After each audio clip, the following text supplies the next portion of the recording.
चलिए अब खबरों पर विस्तार से नजर डाल लेते हैं। झारखंड की 3 सीटों पर कांग्रेस प्रत्याशियों के नामों का ऐलान कर दिया गया है। रांची से सुबोधकांत सहाय को कांग्रेस उम्मीदवार बनाया गया है, जबकि सिंहभूम से प्रदेश बीजेपी अध्यक्ष लक्ष्मण गिलुआ को टक्कर देने के लिए पूर्व सीएम मधु कोड़ा की विधायक पत्नी गीता कोड़ा को मैदान में उतारा गया है। जबकि लोहरदगा में केंद्रीय राज्य मंत्री सुदर्शन भगत के मुकाबले के लिए प्रदेश कांग्रेस के पूर्व अध्यक्ष सुखदेव भगत को उम्मीदवार बनाया गया। हालांकि कांग्रेस की ओर से अभी भी 4 उम्मीदवारों के नामों का ऐलान होना बाकी है। इनमें पहले चरण की चतरा जैसी सीट भी शामिल है।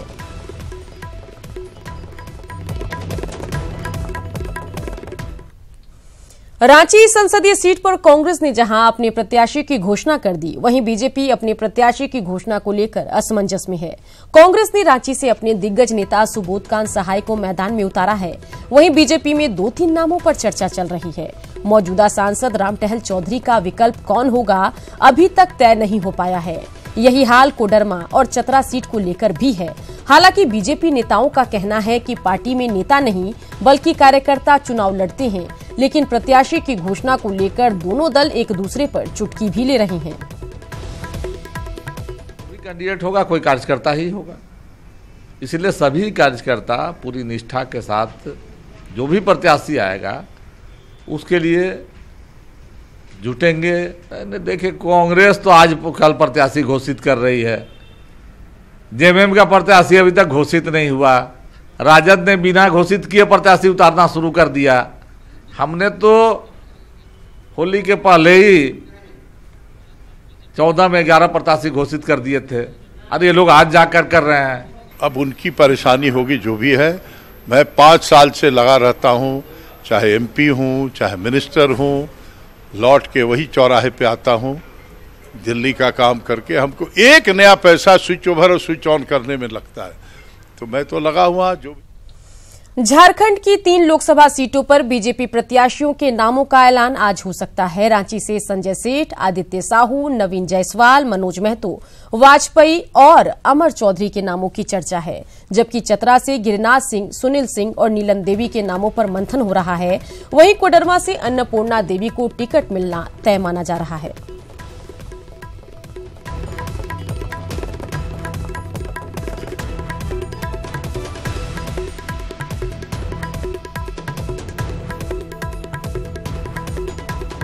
चलिए सीधा रुख करते हैं रांची का, जहां से हमारे झारखंड संपादक राजेश तोमर सीधे हमारे साथ जुड़ गए हैं। राजेश जी, बीजेपी 3 प्रत्याशियों के नाम का ऐलान आज करेगी, ऐसी संभावना है, क्या कुछ लग रहा है? लगातार ये खबर हम दिखा रहे हैं, लेकिन ऐलान में रोज डिले हो रहा है। इसके अलावा जो कैंडिडेट जो रेस में है उनकी संख्या में भी तब्दीली हो रही है, इजाफा भी हो रहा है। क्या कुछ जानकारी आपके पास आ रही है, बताइए।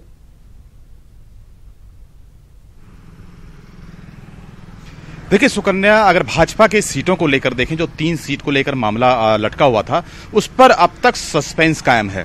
शायद यही कारण है कि नामों को लेकर नए नए नाम जुड़ रहे हैं, उस पर सस्पेंस बना हुआ है। पार्टी में कई तरह की चर्चाएं चल रही हैं, किसी को अंदाजा नहीं है कि किसको टिकट मिलेगा।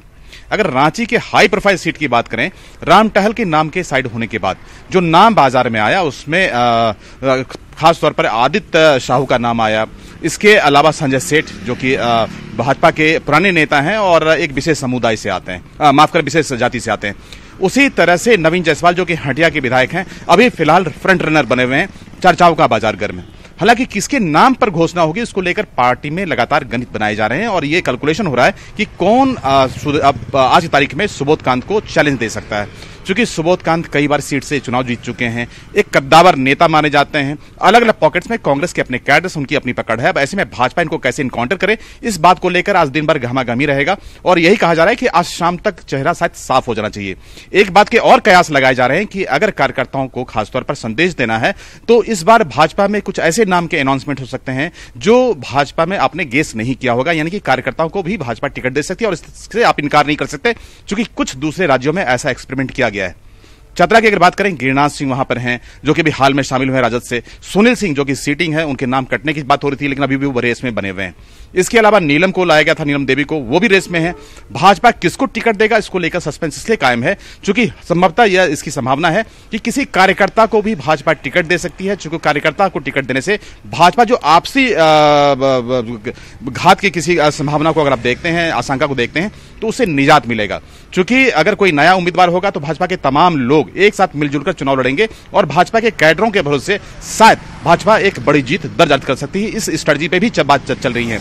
कुल मिलाकर काफी दिलचस्प हो गया है, लेकिन भाजपा के सीट के अनाउंसमेंट को लेकर जिससे सस्पेंस है, पार्टी कार्यकर्ता अब काफी यहां पर कहीं न कहीं असमंजस की स्थिति में है। बिल्कुल राजेश जी, बेशक बीजेपी कब ऐलान करेगी औपचारिक, इसका हम इंतजार कर रहे हैं। प्रत्याशी कौन होंगे इस पर भी नजरें टिकी है, लेकिन इन सब के बीच कांग्रेस ने 3 सीटों के लिए औपचारिक ऐलान कर दिया है। रांची, लोहरदगा, सिंहभूम के में कौन बीजेपी को टक्कर देगा ये तय हो गया है। क्या कुछ आपके पास आपको लग रहा है इन 3 नामों को लेकर? इसमें भी कांग्रेस ने काफी वक्त लिया, लेकिन औपचारिक ऐलान चलिए बीजेपी से पहले कर दिया।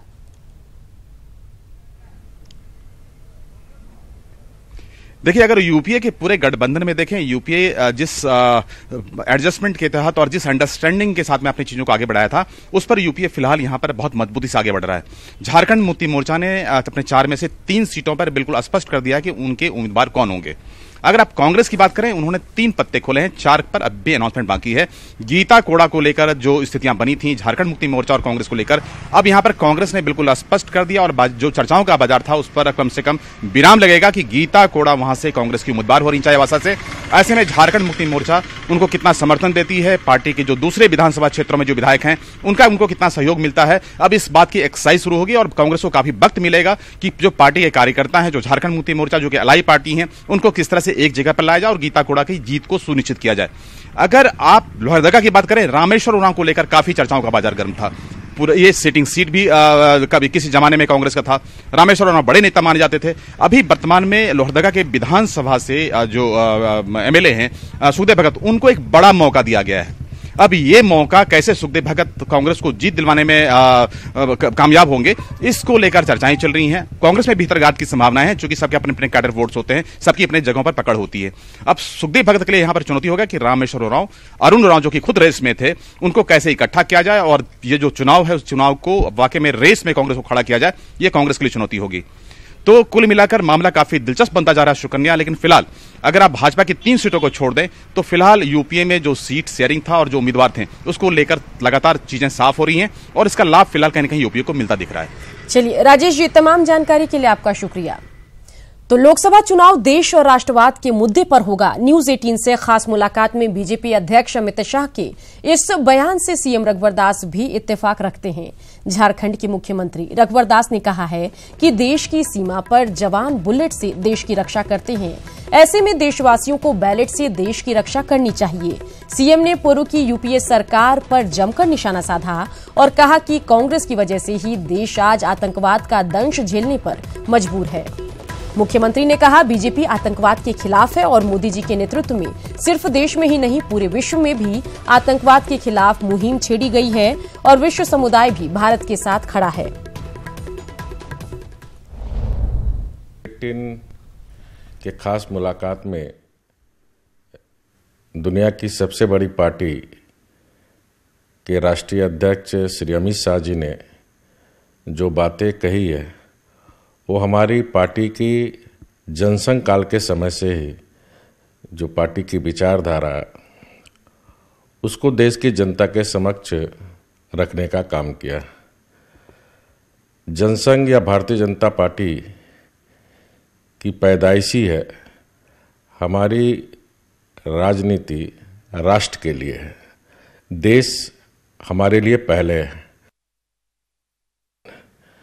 पाकिस्तान के सर पर जो आतंकवादियों के द्वारा जो हमारे देश में इस तरह की आतंक की घटना कर रहे थे, उसका मुंहतोड़ जवाब कांग्रेस की शासन ने नहीं दी।